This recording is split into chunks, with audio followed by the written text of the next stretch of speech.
comenzar. Bienvenidos, muchas gracias por venir. Welcome to the seminar. We're very happy to have today John Frost from the VIS. Welcome, John. It's great to have you here. And he's going to present Artificial Intelligence, Services Globalization, and Income Inequality. You have 90 minutes with questions during and after the presentation. So go ahead. Very good. Thanks, everyone. It's a pleasure to be here. Thanks to Laura for the kind invitation. So as Laura mentioned, I'm at the Bank for International Settlements here in Mexico City. We have the VIS Americas office. So the Bank for International Settlements is an international organization that belongs to 63 central banks around the world, including Banco de México and other national central banks. The main office of the VIS is in Basel, Switzerland. And there are also offices here in Mexico City for North and South America, and in Hong Kong for Asia Pacific. So we are about 30 people here in Mexico City. Our chief representative is Alexandre Jobini, who was previously the governor of the Central Bank of Brazil. The VIS itself is headed, as you guys might know, by Agustin Carstens, who was previously the governor of the Bank of Mexico and finance minister. In Mexico City, we're about 30 people. The economics team is about 14 economists, analysts, and advisors. And so I head the economics team. We do research that's relevant to central banks across the region, in particular the 9 VIS shareholding central banks from 8 countries, from Canada, United States, Mexico, Colombia, Chile, Peru, Argentina, and Brazil. So what I'll be talking about today is from work that I've been doing together with Giulio Corneli, who's at VIS in Basel, and Saurabh Mishra, who's the founder and CEO of Tayo.ai, and his works on the Stanford AI Index. Of course, the standard disclaimer applies. These views are my own and not necessarily those of VIS. When I had the invitation, I wanted to present something that's relatively new. So this is relatively new work. It's work in progress. It is on a very timely topic, artificial intelligence. Of course, given the big breakthroughs in ChatGPT and large language models, there's a lot of interest in these issues. This is actually only the second time I presented the paper, so it'll still be relatively fresh, but very open to getting questions. The first time I presented it was a virtual lecture in the metaverse. Chinese University that has a metaverse campus. I have to say, I think this setting of being able to do that in person might be a little bit easier, but nonetheless, very glad to have that. So I'll jump right in and give you an overview of what I'll be discussing today.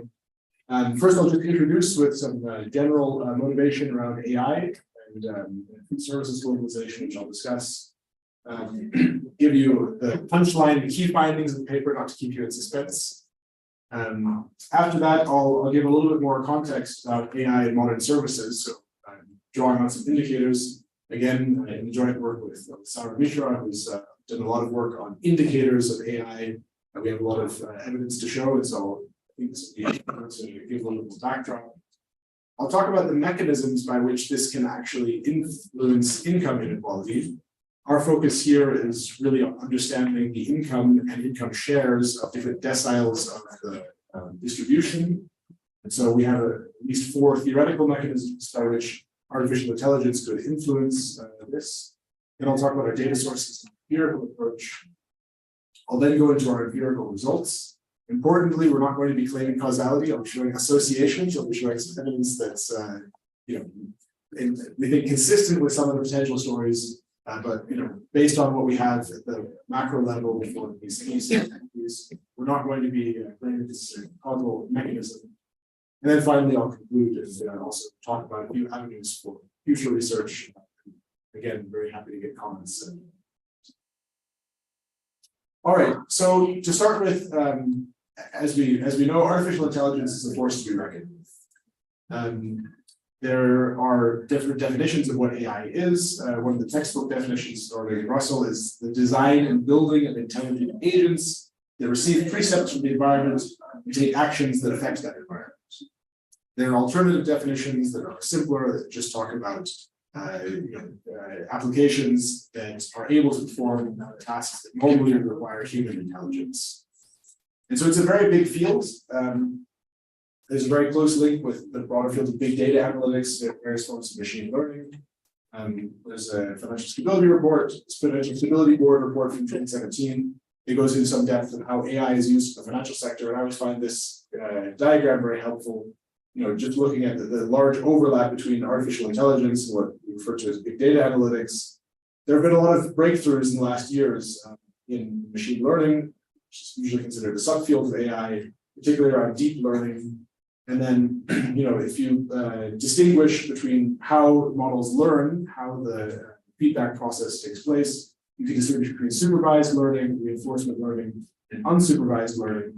So a few years ago, people may be aware of AlphaGo, deep mind application that was able to play the game Go very effectively and beat the best human players of Go.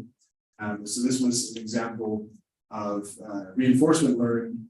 And there were also some large advances with unsupervised learning, in many cases also in games. So, training models based on games.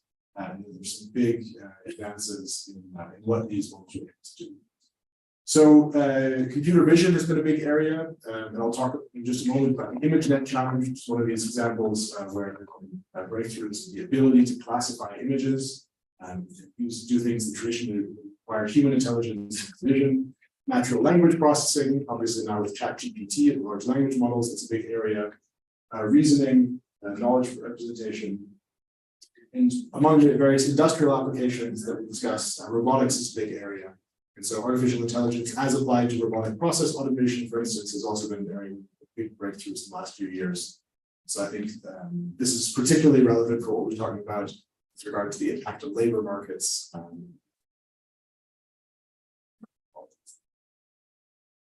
So people generally imagine AI to mean, really intelligent agents that can do everything humans can do.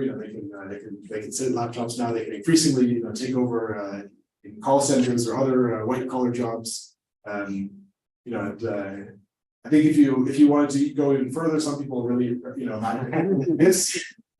Those have seen Terminator, and it's really the whole plot is around evil AI. There's also this discussion, and actually some very interesting work by philosophers, Nick Bostrom in Oxford, for instance, about the existential threats to humanity from AI. So there is, and Bill Gates, Elon Musk, lots of people have worked about this.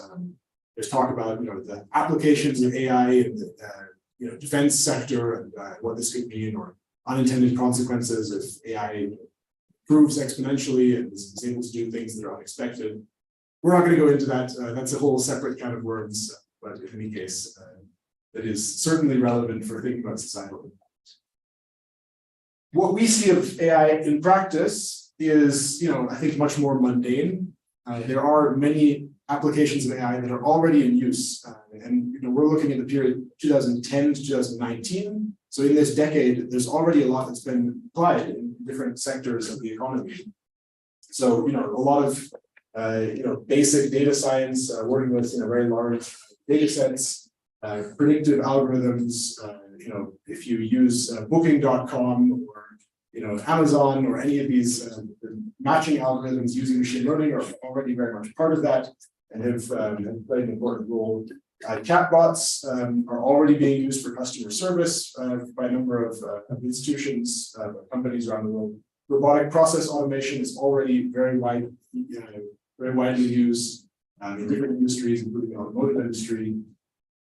And so what we're going to be looking at is how these existing applications of AI and investment in AI are associated with changes in incomes and income shares in a very large number of countries around the world in the past decade, prior to the breakthroughs in large language models in the last years. So AI is very powerful, but notably, if you compare it to other forms of digital innovations, it's a very centralized technology. And I'll show some evidence on that in just a moment. You can do really amazing things with AI, but it requires often a lot of data, a lot of compute, and there are relatively few institutions around the world that are really capable of doing that. And so that's very relevant because we've had this trend in general in the last decades that income inequality in different countries has been increasing. And so then there's a question, going forward as these technologies become more widely adopted, what will this actually mean for income inequality? And the literature, has different views on this. Eric Brunilson and other co-authors have written a lot about, AI as a general purpose technology that could drive productivity growth across different sectors. There's a lot of comparisons with the steam engine and other past examples of general purpose technologies. Our co-author Sarah has a paper with Mercedes, and they look at subjective well-being. They find that actually areas in the United States that have higher AI investment and higher AI use have higher rates of subjective well-being in surveys, which is very interesting. So there seems to be, looking for, in their case at the subnational level, some evidence, that of these positive effects, and we relate this to positive externalities. But there's a lot of literature on the other side that sees, risks of disruptive automation, labor obsolescence, hollowing out of the middle class. Fry has this famous paper looking at the share of jobs in the United States that could be automated if AI were to be more widely used.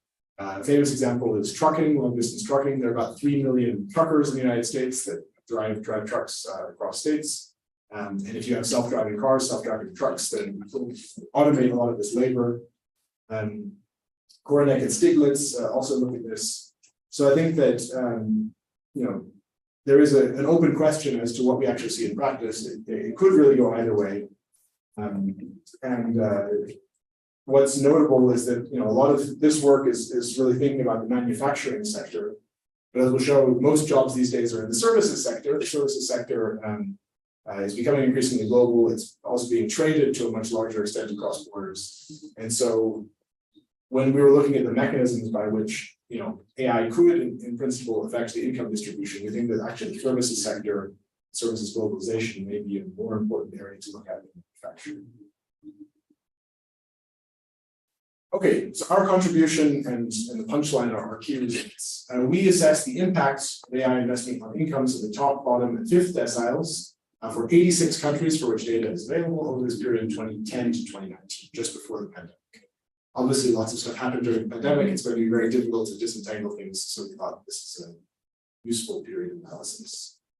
And as I'll show, we find AI investment to be tied to higher real incomes and a higher income share for the richest decile across countries. So especially the top 10% seem to be doing better in countries where they put more capital investment. It's associated with no change in real incomes and a significantly lower income share for the bottom decile. We look at different types of AI investment. So again, with this data set that has been assembled, we're able to look at different sectors. We find a particularly strong association with income inequality for AI use in real estate, network technology, and robots, robotic process automation, which is not only manufacturing, but discuss also services. And interestingly, there's a negative association between AI investment and employment overall, a shift from mid-skill to high-skill managerial employment, and a fall in the labor share of income, so relative to capital. So we don't claim causality, and we're not able to do that based on our approach. We're using cross-country panel regressions for a large number of countries over time. But as we'll discuss, these associations would be consistent with structural transformation as an explanation, or with skill-biased technical change, which is a broader phenomenon in the economy, of which this might be one manifestation. Okay, so let me jump in and then start showing our data, some stylized facts, and a little bit of what we're seeing in practice. So I mentioned that AI is a very concentrated technology, and we see this in many different areas. So the firms that are investing in AI, it's a lot of big tech firms. It's really a lot of very large firms, large market capitalization. We also see this, if you look by country, investment in AI is booming. There's been big increase during our sample period. Here we're looking at the period of 2015 to 2020, and then showing the investment in AI as a percentage of GDP. And you can see that the United States, Canada are jurisdictions in which there's a lot of investment happening, as we know. China and India also relative to GDP. There's some very large firms, big techs in China, also in India that are investing a lot. Within the EU, it's Finland, Estonia, the UK, and Iceland. These are the jurisdictions that have the highest AI. How do you know they are investing in AI? Sorry? How do you know they are investing in AI? So I'll discuss the data sources in just a moment. We have data source on dollar amounts invested in AI by private companies, and then we compare to GDP. So these are the countries in that comparison with the highest figures. If I use the chat GPT, I don't register.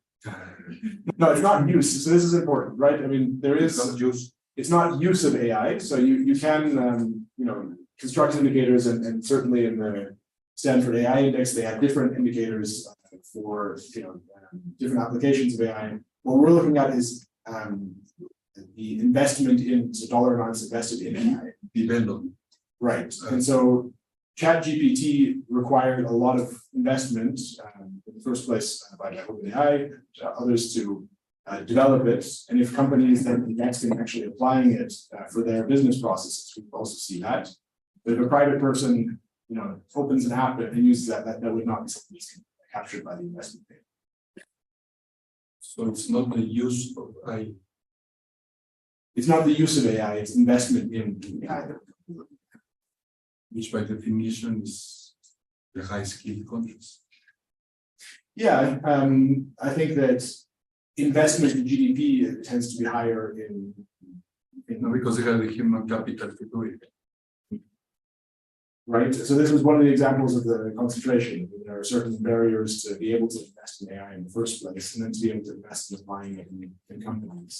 But if a low developing country uses it, your data don't show. If they invest in applying it to business processes, companies are investing in using it, then you would see that. There's another set of indicators that are used very often, which are around publications in field journals, for instance. So that's also a very useful data set that's also biased toward high-skilled high-income countries. And you see, I think, very similar patterns to this if you look at the citations, the publications, So this is both investment in research and development, but also purchases made by companies to buy like AI software. Yes. So Yeah. this includes It both. includes both, yeah. Okay. So there's a lot of fundamental research in AI. There are a lot of organizations that are working on developing tools. Very often they need to have very large data sets. They need to have very large computing power. And that would be in the first category of what you're describing. And then there are a lot of companies that buy the right, that buying AI services. And I think that AI consulting services would also be captured. One question, if for example, there's a transnational company, like you take the investment where the matrix of the headquarters of the company is, or just where the investment occurs? So it is, we are able to look at the investment by individual subsidiaries of companies. Okay. So it comes from, I'll talk about the data sources in just a moment. It's assembled from different sources, but it does look at subsidiaries, so not just the headquarters. And does public investment more or less mirror this map, or because this is private investment, right? This is private investment, yeah. So there are some differences with public investment. There are some countries that so a few of these countries that shown here actually have very high private investment, don't have that much on the public sector side, and the opposite is true too. But for the most part, they're correlated. Okay. I don't know the correlation coefficient, Right, but they're for the most part. And you can see also kind of it's very small, but Israel is one of the ones that's famously has very large public investment, and they also have a fairly large amount of private investment. because Estonia is also like high public investment, Yes, right? yeah, Estonia has the e-government, so Yeah. they've invested for many years now in making government services available online. Finland, that kind of also an example. Yeah, so I think that there is a correlation, but But it's not one. Yeah. Other questions at this point? Okay, so I'll keep going. So what's really, I mentioned, there are the various definitions of AI, and one of the ones is that, it requires, it achieves tasks that normally require human intelligence. And So there are many different fields where in the past 10 years, you actually can see and measure the AI applications surpassing human capabilities in a specific field. And so we refer to this as the John Henry moment. How many people here have heard of John Henry? This might be a very US specific cultural reference. John Henry effects. John Henry is when the controls know they are the controls. No? No, so it's Yeah, experimental literature. So in the US, there's a famous folk story of John Henry, who was a steel driving man. He was a worker on the railroads in the 19th century. And at the time, it was a very labor intensive industry. People really, swung hammers to pound through rock. So they had a chisel and a hammer, and they would dig railroad tunnels through mountains. And so at some point in the 19th century, the steam engine started to become more common. And so it became possible for a steam engine to dig these tunnels instead of requiring a human with a hammer and a chisel. And in the story, John Henry, is the best in his group. He's the best worker, and he actually challenges the steam engine. So he wants us to see, who will make it first. They start on opposite ends of the mountain, and they both start going. And John Henry, there's a song he's singing as he goes, and he always says, "A machine ain't nothing but a machine, a man ain't nothing but a man." And so the idea is they each start on their respective sides and meet in the middle. And in the story, John Henry narrowly beats the machine. He gets to the middle first, but then he dies of exhaustion. Story. So it's said that if you go through this railroad tunnel, you can still hear the voice of John Henry singing. But the John Henry moment is that moment in which the machine is able to surpass the capability of the human. And so you can see this in practice. There are lots of different areas. And I mentioned, computer vision and the ImageNet challenge. So, in about a decade ago, there was work on ImageNets on classifying pictures. For instance, is this a cat? Is this a dog? Is this something else? And you can see that the top 5 accuracy, the top 5 models, started, about 80–85%. But then, over time, improved quite a bit. With additional training data, and then very recently, these large language models, like GPT, for instance, got even better results. So this is a objective classification of how accurate the applications are at classifying images. The average human can get about a 95% score, and now as of 2017, 2016, 2017, depending on the application, the machine is able to surpass the human performance. So that's the John Henry takes the map. But when you say extra training data trained by humans. So very often, and this relates to the distinction between supervised and unsupervised learning, you have training data that's already labeled, especially in supervised learning. So to start with, that can be a benchmark.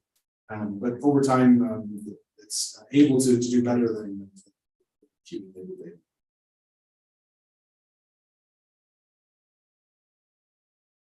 Very good.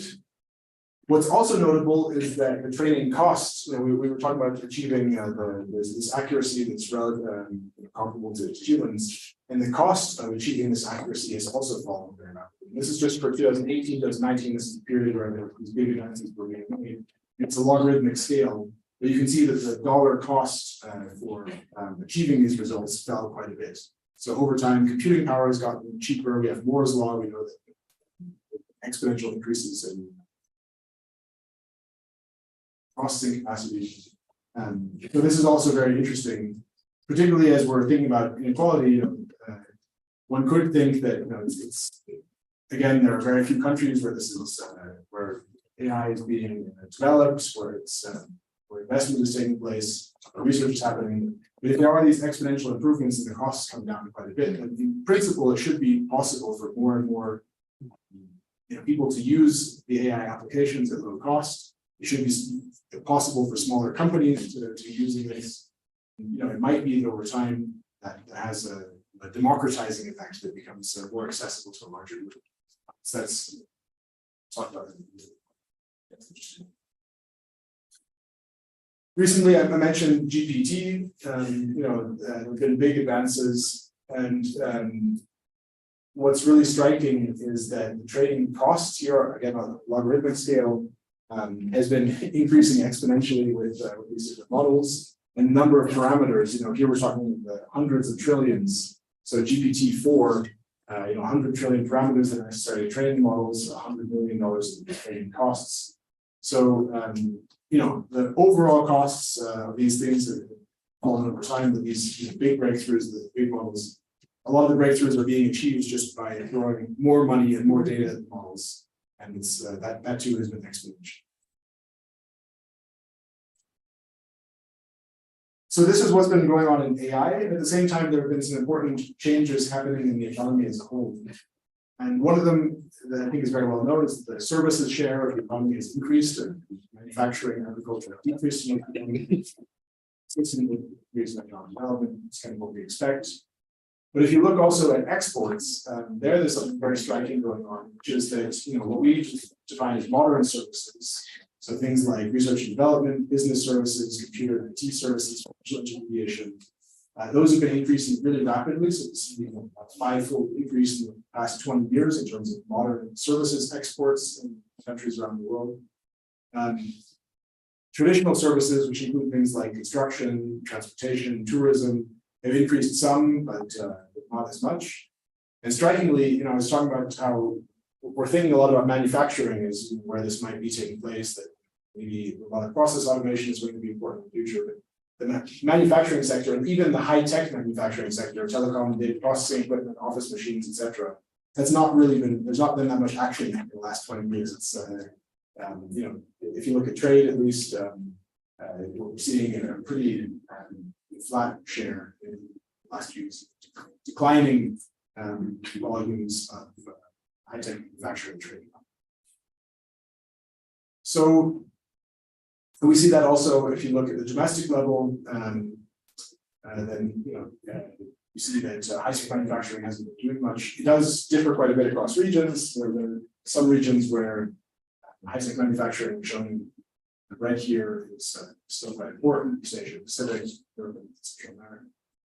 But for the most part, big changes recently have been in the services sector and not in the manufacturing sector. And John, the previous graph, are you going to show us, for example, how this relates with investment in AI? So where is it in modern? Where is investment in AI more intense or has grown more?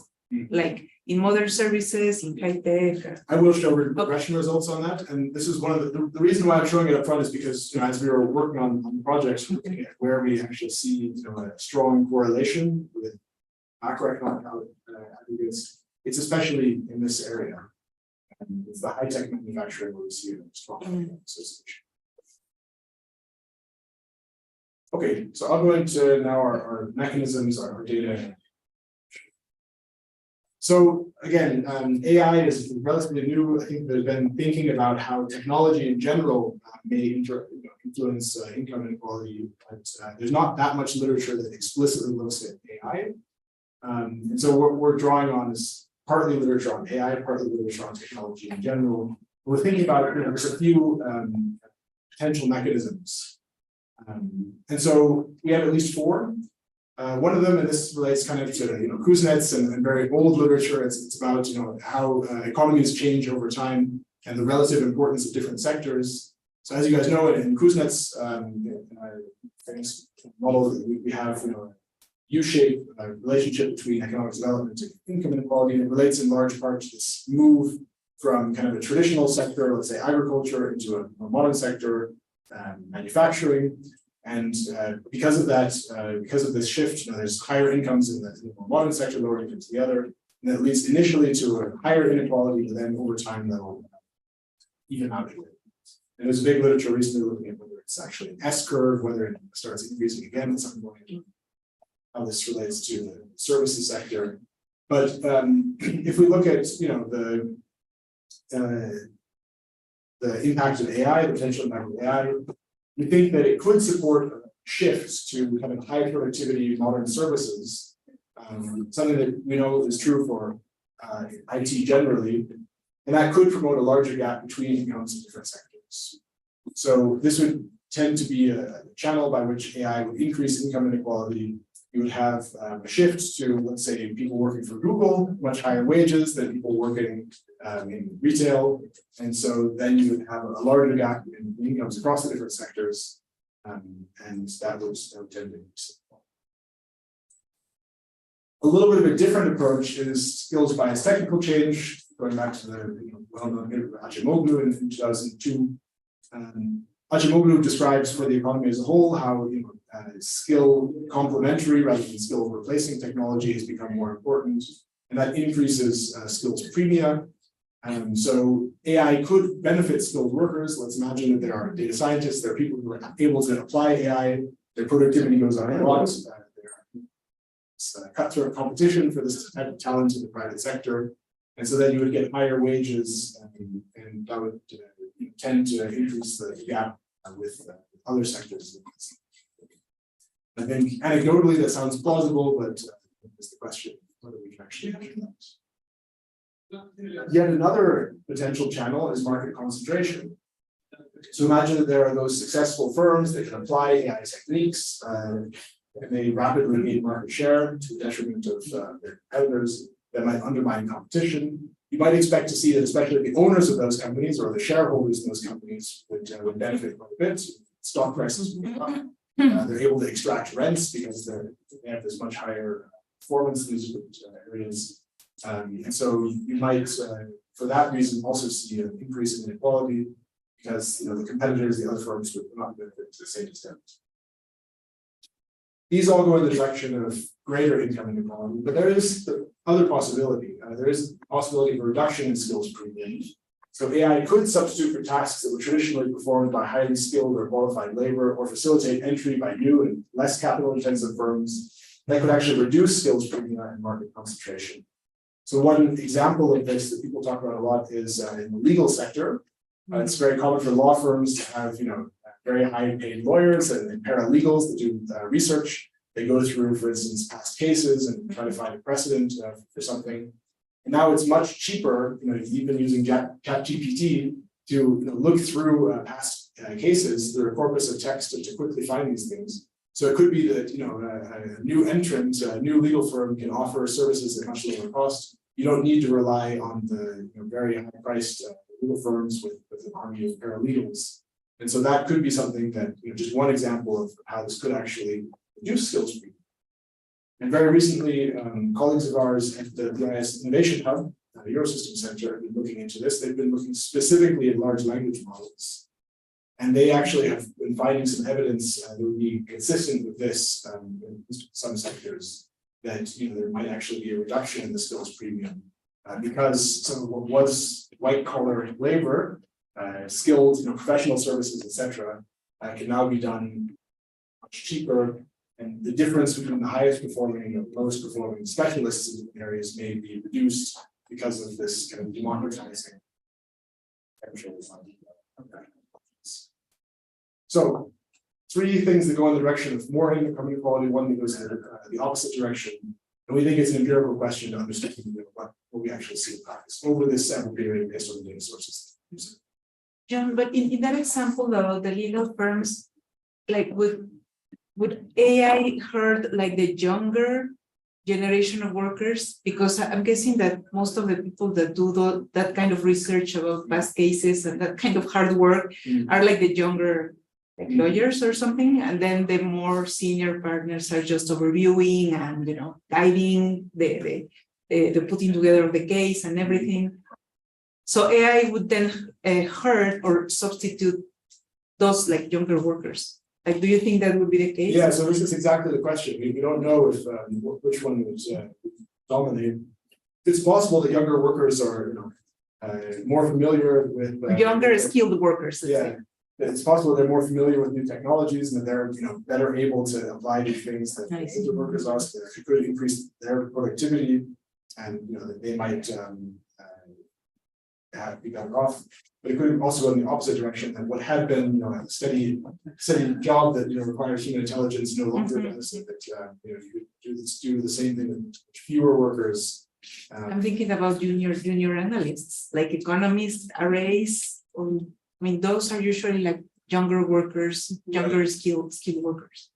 That Yeah. will be replaced by. And I think anecdotally, we're seeing a lot of investment by younger analysts, for instance, also in machine learning techniques. People are very keen to learn new skills because this will be very important in the future.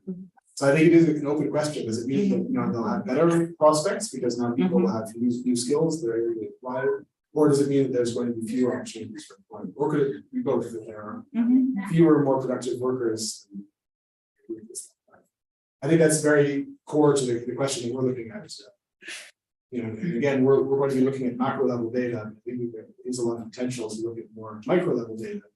I mentioned earlier, Henrik Brynjolfsson, who's a well-known researcher in this area. A lot of what he's doing is looking at specific firms and micro evidence as to how AI is actually being applied and what this means. Do you think it could be the case that it could eventually become difficult to find out what's a good product and what's not? I mean, and say the skills premium, right? I might get into intelligence, artificial intelligence, and ask that GPT to write an article. Right? Yes. And then somebody very good, job market data has been working for years, right? Comes and goes to the job market, and we really don't know, right? Which one is the good? Which is actually an argument of why it's challenging to decide what to do with SAC in the university, these kind of things. So it might be an effect the market for lemons, as well. So in the case of legal services, I mean, it's not only the low level lawyers. Right, I mean, you can do the whole thing, and well grid. You can much better than a lawyer. I can tell you, right? You don't even have to pay it, right? So you ask ChatGPT what you need, right?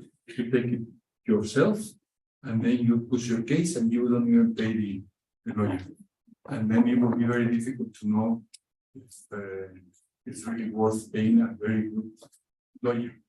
So there might be a market for lemon. Yeah, I think this is a great comment. And I think that, and certainly, so those of us those of you who grade papers and who've been in this position, in the past, we were worried about plagiarism, and we have tools to check for plagiarism. But now with ChatGPT, this is very relevant. How can you distinguish between something that the student wrote or just put it in ChatGPT? But it's not necessarily plagiarism. It's not plagiarism. No, it's different. I mean, I'm saying that plagiarism was a common issue in the past, and now we have this new issue of how to deal with ChatGPT. But it's not plagiarism. I mean, let me give an example of skill premium. No, I had a paper in the pipeline, which I never been able to put together because paragraphs are difficult.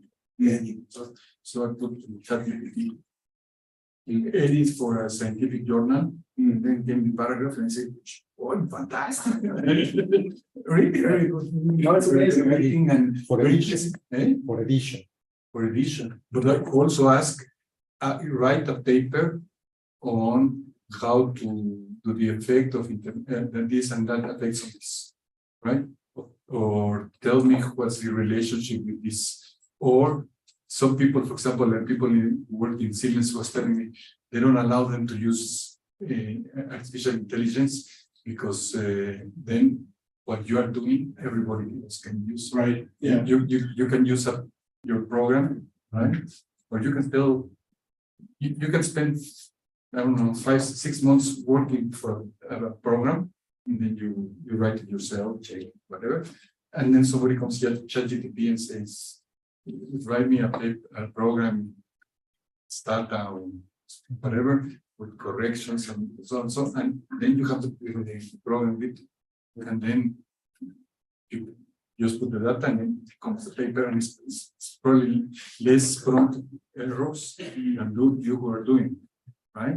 So you hire the guy who does the impressive paper, right? And then sell him. Yeah.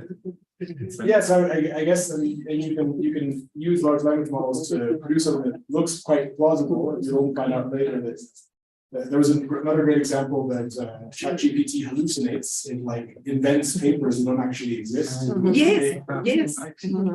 They sound very good, like I want a list of papers in this area, oh, this is great, you go to find them and what happens if in the future it can also write those papers, so that, I want to see the I mean, again, this is the exponential capability that be able to. And so there is a big question. There's the potential for deep fakes, for things that are very difficult for us to tell apart. We can have videos about politicians saying ridiculous things, and it would be very difficult to know that that's not true. And so there is a big discussion about it. You also mentioned another aspect. Again, this goes a little beyond our paper, but a lot of companies are not allowing their employees to use the large language model, especially because they're worried that they might put confidential information about the company into the ether and they will be used elsewhere. So there are some enterprise solutions now. I think Microsoft has developed these and others where they have a version of ChatGPT that is walled off. So you can use it, you can apply it, and then none of the data go any further. That seems to be more complicated. But these are big issues, and I think that it's going to become more important. And it's possible that the large language models will be different than the past generations of AI. We definitely acknowledge that. We're going to be showing evidence for this period. But I was talking to my colleagues about this. They have basically results that go in the opposite direction of ours, where they find reduced skills premium. Well, it's possible that maybe the different types of AI really are different. I think for the large language models, it's really too early to say because we've just achieved these breakthroughs. How it's actually applied in practice. That can come on the general umbrella of generating market intelligence or asymmetric information. Yeah, I mean, you can argue the case either way that that they can improve markets, that they can address some market imperfections. Information asymmetries in lending, for instance, is a very well-known area where the borrower might have more efficient creditor with applications of machine learning and alternative data. It might be possible to do better credit scoring and to reduce some of those asymmetries, information asymmetries. But you could argue the exact opposite if you want as well. Using it to game systems that might be market imperfections. Coming back to your slide, should we be thinking about these both in terms of within country inequality or also across country inequality? We're looking at within country inequality, and this is a very important point. I'm glad you brought it up. There is literature that if you look at the world as a whole and you calculate the Gini coefficient, it's very difficult to do that. There's a lot of measurement issues, but there are studies that find it to have declined in the last few decades because China and India, for instance, have developed so much that there's actually a reduction. And if you look at within country inequality, there it's fairly clear that in most advanced economies, income inequality has increased. There are only a few emerging markets, Brazil, South Africa, where Gini is actually come down. So what we're looking at is within country inequality. We're looking at different deciles of the income distribution within countries. We're not looking here at the global Gini. I think that's even another very interesting question. Right. Love to know the answer. And just as you brought up the export share of these services, which would be impacted by AI. Exactly, yeah. Like it just becomes trickier and trickier, I guess. No, we will look at AI services globalization relationship with high-tech service exports, but we're not going to try to estimate. So we're in the within world. Yes. Okay. Within Country world. Okay, so our data sources, we use a number of different data sources to look at the relationship between AI investment and income shares, with real incomes at the top, bottom, and fifth decile. The intuition of this is just how do the rich, the poor, and the middle class within countries fare after higher AI investment activity. We use a panel approach using country with fixed effects. The inequality data come from a variety of sources, from the United Nations UN Wire database, from the World Bank Health Call, CalNet, the Luxembourg income database, the standardized world income inequality database for the results database. What I'll be showing for the most part is based on EU-WIDER, which has very large country coverage, but there are some of the individual indicators that we want that are only available for a smaller set of countries from the OECD, for instance, the Luxembourg study or the SWIFT and penalty labels. Different tables. I should also have included a bullet again. Sorry, it's the second time I'm presenting, so I have not polished it as much yet, but about where the AI investment data come from. And the short answer is that this was developed for the Stanford AI Index, and it comes from a variety of different sources. And again, it's the private investments in AI by different companies, private sector investment in AI. And again, that does capture both kind of the fundamental research and the applications of AI through investments by companies, AI services, consulting, etc. So that's the source for our AI investment. And I'll show you the descriptive statistics. So we have for a large number of countries, so it's, again, 86 countries for about a decade. Unbalanced panel, there are certainly some observations missing in the earlier part of the period. But if we look at, for instance, the investment in AI in general, here we have about 700 observations. Different goes from basically 0% of GDP up to 60. Sorry, this is the basic ones 0 to 0.65% of GDP, and a relatively wide distribution. And then if we look at the incomes, we're going to be looking at the mean income of the first decile. This is expressed in US dollars. The mean income of the fifth decile, the mean income of the 10th decile. We also see a relatively large distribution of that across different countries. And the income share, in general, the first decile has about 2% of income in a jurisdiction. The 10th decile on average has about 29% of income. But again, there's a relatively large range of different outcomes. So again, investment is not a fraction of GDP, is that? We're looking at It's a fraction of GDP. So it's in some of them is 65. This is 0.65. Okay. 0.65. Okay, thank you. And we're also going to be looking at a number of macro indicators like total factor productivity. I'll talk about the exports of services, including modern services, traditional services, etc. We have the Gini index because we're looking, both at the income shares and also the overall income inequality. And then we'll also be using trade.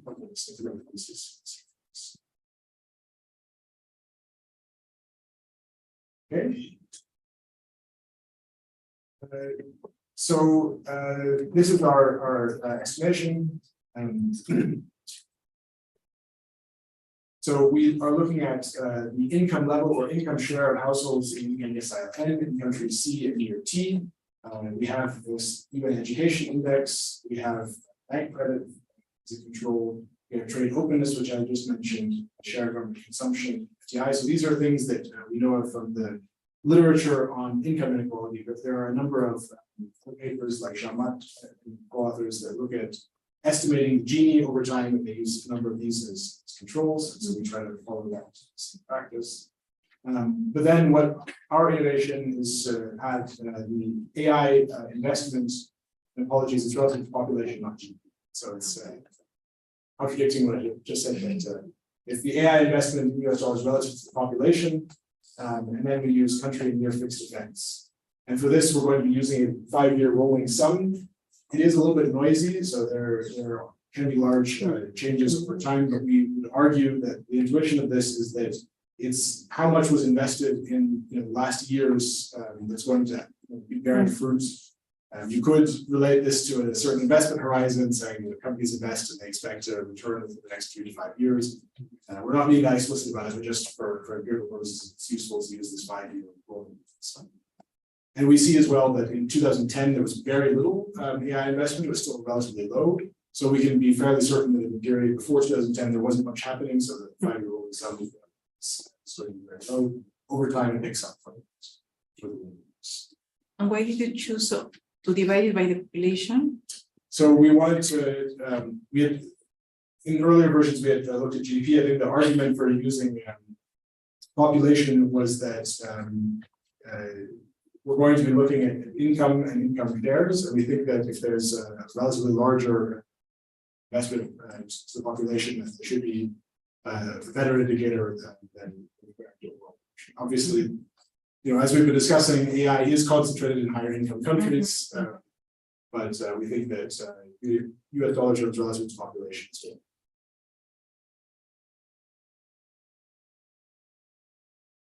Okay. And the AI investment is in like per capita levels, not in Yes. logarithms. So you're not going to be interpreting things as No, percent. we didn't use, we've done different tests, also using logs, and for the most part, it's consistent, but Okay. we're using levels. Other questions on this slide?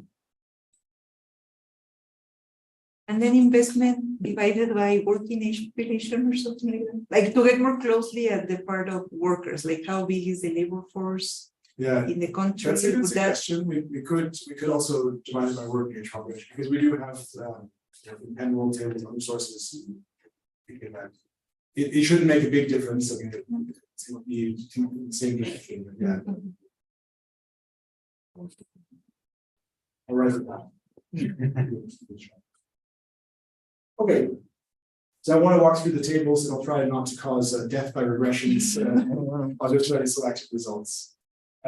So overall, we do find a positive association between the Gini index and investments in artificial intelligence. If you look at the economic significance, we're talking about one standard deviation change in AI investment is associated with about 0.5% of Gini. So it's not a huge association, but it is a positive association. If you look at the mean incomes by decile, you can see that it's especially the top decile and it's subject to the middle decile, the fifth decile, that sees an increase in their real income. Again, this is from the UNU wider, because we want to have for a very large sample of countries to start with. We find that the bottom decile basically doesn't see any higher income countries in years with higher AI. And then if you look at the income shares, so again, this is the percentage share that each decile takes home in the overall income distribution. You can see that it's especially the top decile that benefits, and it's the bottom decile disproportionately, and to a somewhat lesser extent the middle decile that lose income share. So middle decile is better off in absolute terms, but then relative to the overall population distribution, worse off. Have you considered using Kuznets ratios to measure inequality? Yes, that's a good point. We've not tried that. Some of the data sources that we have also do have a ratio, and so we could, and we could, based on the data sources we have, we could calculate. I mean, this tells part of the story. Like you could kind of like figure out which way it's going. Like if first decile won and the 10th decile lost. Yeah. But it might be nice. Yeah. That's a good suggestion. Yeah, let's keep going and But could you explain a little bit the intuition of the magnitude of the coefficients? Sure, yeah. So this one we're looking at the mean income of different deciles, and this one is in US dollars per capita. So imagine you're an average top decile, and so this is about $100. $100 increase. Yes. $100 per person. And then I'd have to go back and look at the standard deviations that I could give you the impact with one standard deviation chart. But yeah, I mean, we find again, like here, it was about one standard deviation chart was associated with about 0.5 percentage point. So say the Gini is of the world. But it's within each country, so it's the Gini for that country, the 86 countries we're looking at. So we find that the Gini increases, then the top decile sees a higher real income and a higher real income share. So those who have zero investment in artificial intelligence deteriorate their Gini. No, so That's what it is. we're controlling for a number of different things. If you have zero investment in artificial intelligence, then you wouldn't have any impact of this indicator. we're looking at the controlling for other things, that how much greater investment in AI means for the Gini. But then Gini in Mexico, suppose in Ghana, okay? That's the Gini in Ghana as one of the observations, right? Yeah. Artificial intelligence here, investment. Yeah. Right? So I mean, there might be other changes in the Gini that are accounted for by things like I control all that. Okay. Yeah. So controlling for that, the deterioration in Ghana income distribution is due to a lack of artificial intelligence. No, it goes down. So if Ghana would have much higher, well, in a counterfactual world, and again, we're not claiming causality, but the association is that if the investment in AI would be higher, there would be a higher Gini. Okay. If there's a zero investment in AI, It has no effect. Yeah. That's what I'm saying. It has no effect. It's measured in changes, right? It increases in investment lead to changes in So Gini. we're It's kind of like a definitive framework because it's a two-way fixed effects model now. Yeah. So we're looking at the natural log of the Gini and we're relating it to the AI investment per Well, capita.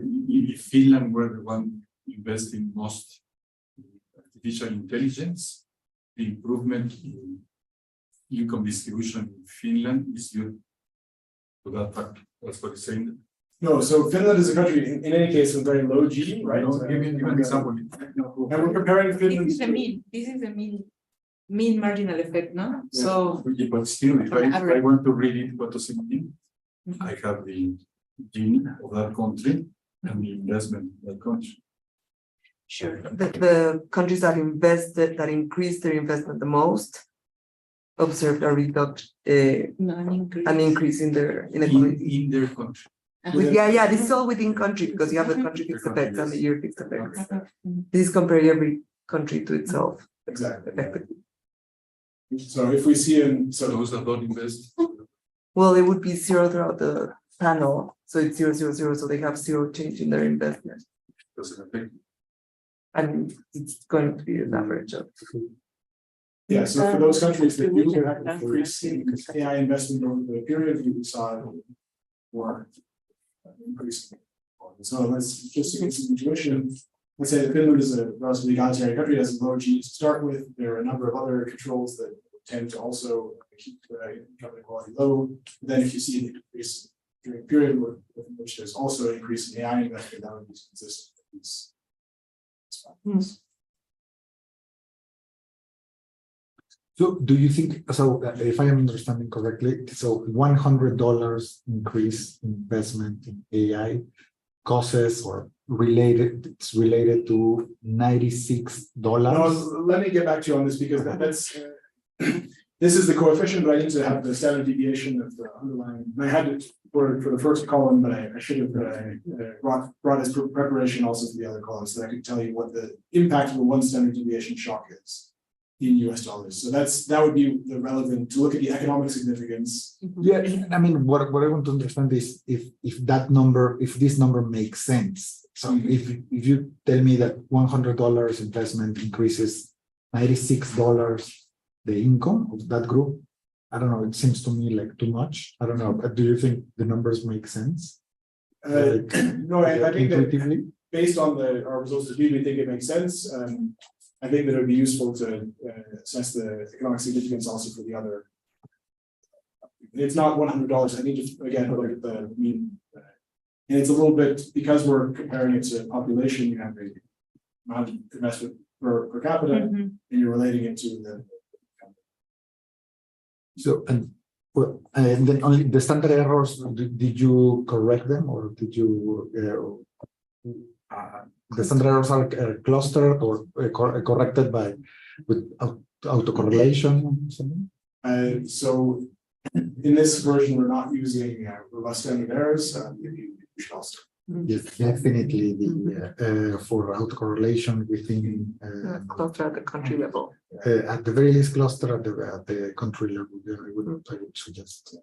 Can I see you're claiming that it's correlation? One way I could read it is that the treatment effect of artificial intelligence is to income distribution because all the countries that do not invest in artificial intelligence are under control. That's what you're saying there. So the countries that have investment in artificial intelligence relative to other countries and relative to themselves and other years have higher impact. Their impact, the impact is a positive impact of because they are treated with artificial intelligence. The other ones are not treated. Right. So yes, we said a correlation with. No, that's a causality. Because you're having a control. The other ones you're counterfactor. Right.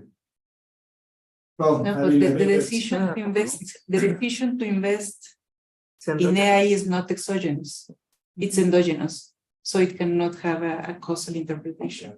No, but still you have a control.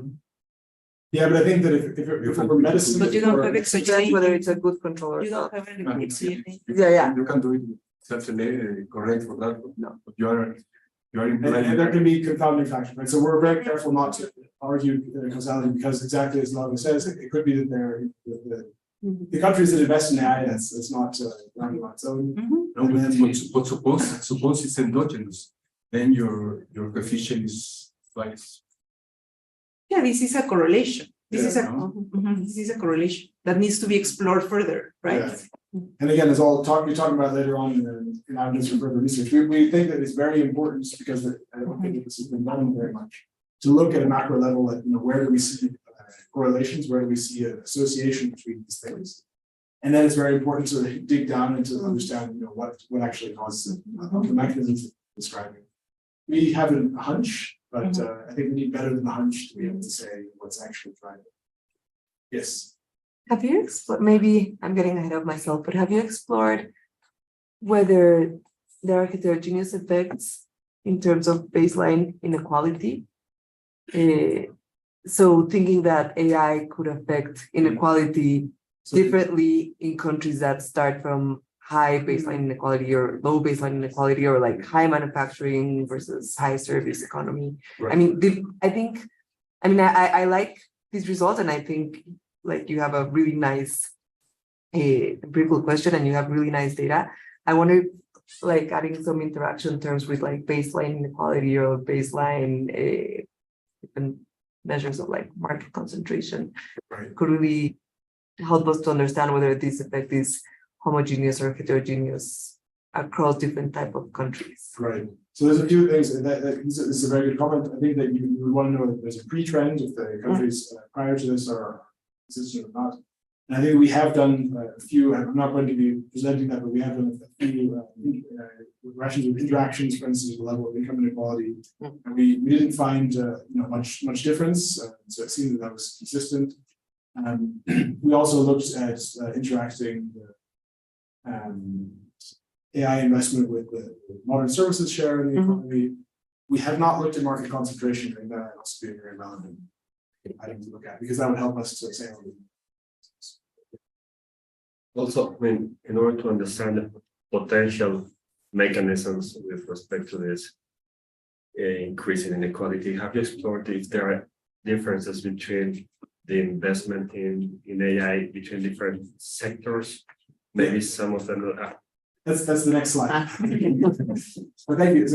Absolutely. So AI can be applied in different areas. It can be applied for real estate or insurance tech. It can be applied for network technology, which is connectivity networks. It can be applied for robots, for financial technology, fintech, for retail.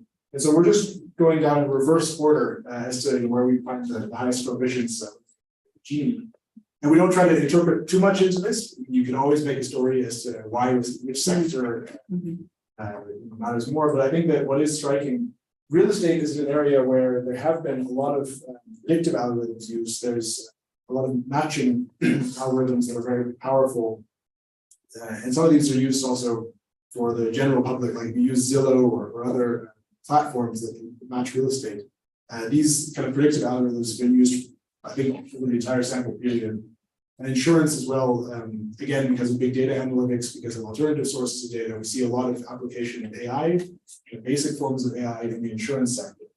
And so that's very interesting to see that real estate and insurtech comes out on top, and that might be consistent with, having workers in those sectors that can be much more productive, and having requiring fewer real estate agents, fewer actuaries, and again, it's just a hunch. We don't want to interpret too much into that.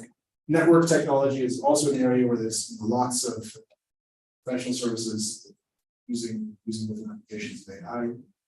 Robotic process automation is relevant. We know about, again, in manufacturing and the automotive sector, but there are also areas in the services sector where advances in AI predictive analytics are being used to automate some business processes that previously were paper-based or manual labor.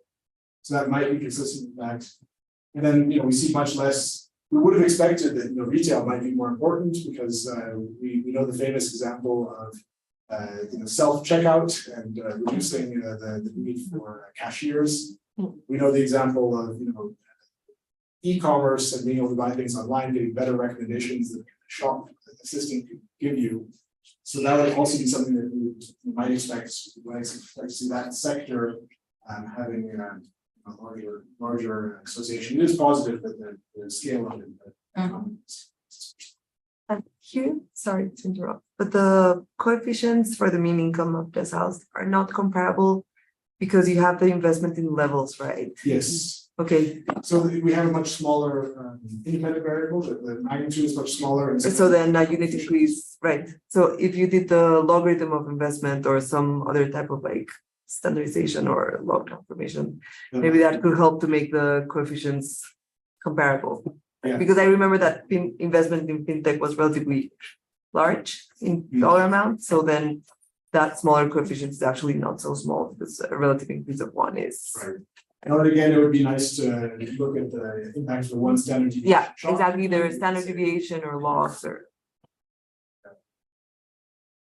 So we haven't dug into that very much, but yeah, that's something. On transmission. So this was really interesting. What else is going on in the economy? Again, this is just to try to distinguish as much as we can between the areas that head. What's actually going on in countries that have higher AI.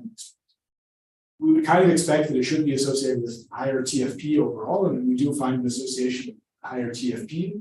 So countries with years of more investment in AI have higher total factor productivity. They have higher real GDP per capita. So if you look at the aggregate pie is getting bigger.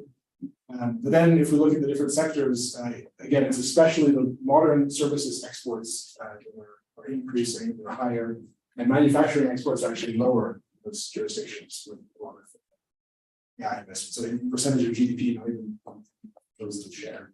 It seems that that would be consistent with a shift across sectors. So the structural transformation narrative I was talking about earlier. And then, we're interested in labor market outcomes. So you can see that the employment relative to the population is actually lower in countries and years with higher AI investment.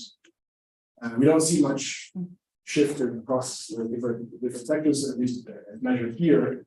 But if you look at, and this comes from the International Labor Organization, if you look at the employment share of high skill workers and managers versus mid-skill workers, then you do see a big shift. There's more employment, a higher number of workers employed in high skill jobs, and managerial jobs, fewer in mid-skill jobs.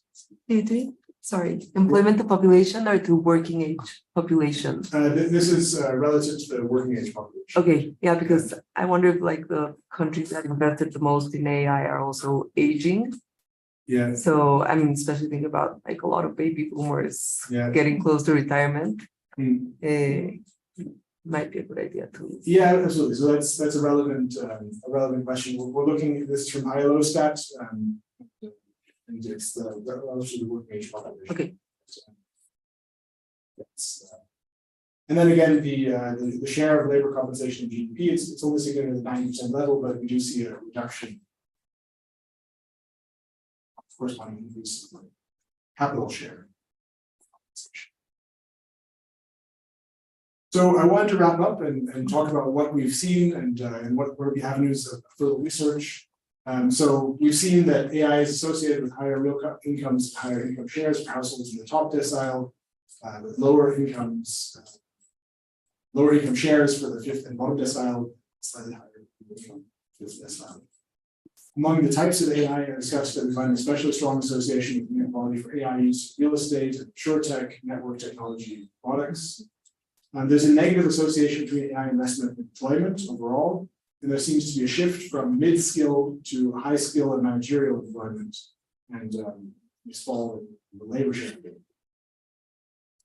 As we're discussing, we're presenting association, not causal evidence, we're not claiming causality. Being too far out the window as to what we can actually show based on an approach.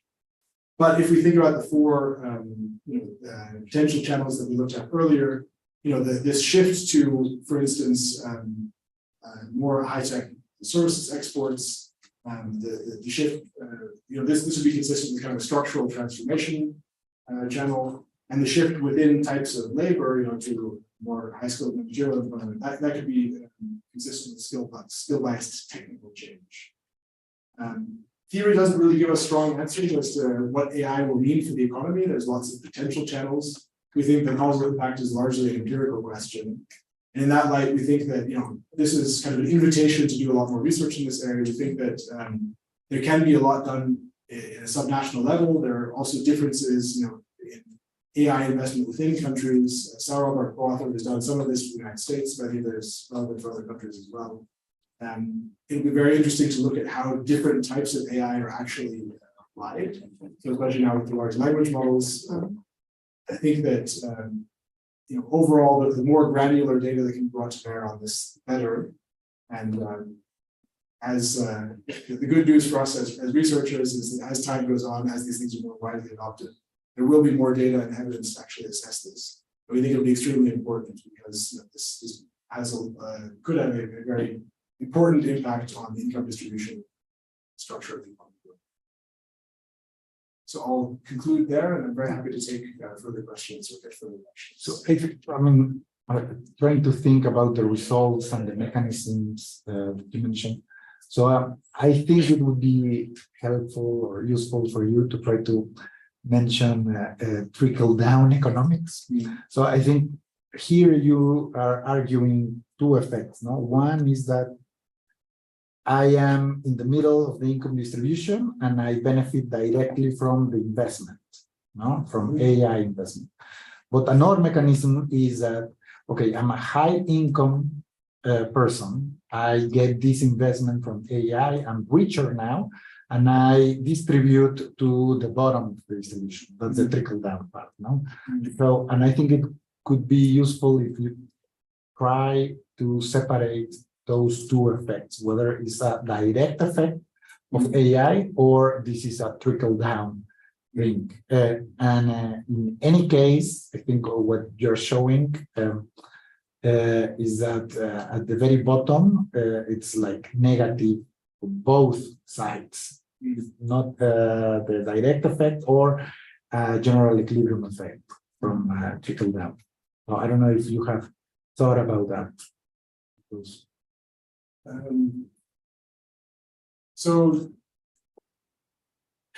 it'd be useful to understand this a little bit better. So how do you distinguish this? I mean, if you have AI investment and this results in changes in productivity for different workers, for instance, across the income distribution, I guess there's the immediate impact you're referring to a trickle-down effect that's kind of the general equilibrium. Right. How do you think that you could distinguish between those? I don't know if with the maybe what Julian was saying, but when in your regressions, the sector type regressions, you think that fintech is highly skilled, then that's only the direct effect, and we think that for the median incomes, fintech investment doesn't affect them, and then we will try. I think that effect is more related to a general equilibrium effect. I think. I don't know. Yeah, so maybe in the interpretation, you can try to think of differences across sectors. I would have a hard time thinking of indicators that we could use to try to do some things. Because what's reported and what's really wider and numbers have is, you know, the real income of different groups, and then aggregating that into shares. You don't really know the source of that, and I would have to think a little bit about how you can actually try to disentangle this based on by sector. What we can show is, you know, overall income distribution and relating that to AI investment in different sectors. But ideally, you would want to know specifically for the retail sector. Exactly, wages per sector, for example. Yeah. But for the 86 countries. And then the other is that in this type of regressions, usually, I mean, you can do what you did, that is basically stack all the observations, but the other is just to take differences in the 5-year, in a 5-year period. So 2015 minus 2010, 2016 minus 2011, and you do the regression. That's 5-year intervals. one of our stack charts does that. So we've done that because that's very common in inequality. Inequality is noisy, and so very often it's better to look at 5-year intervals. And you do end up with fewer observations, but you have non-overlapping 5-year periods. Other questions, comments? Okay, but I think we can wrap it up there. Thank you very much for attending.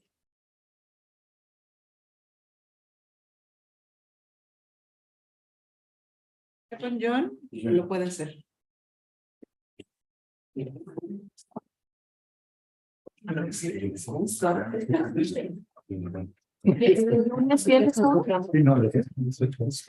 Para verlo de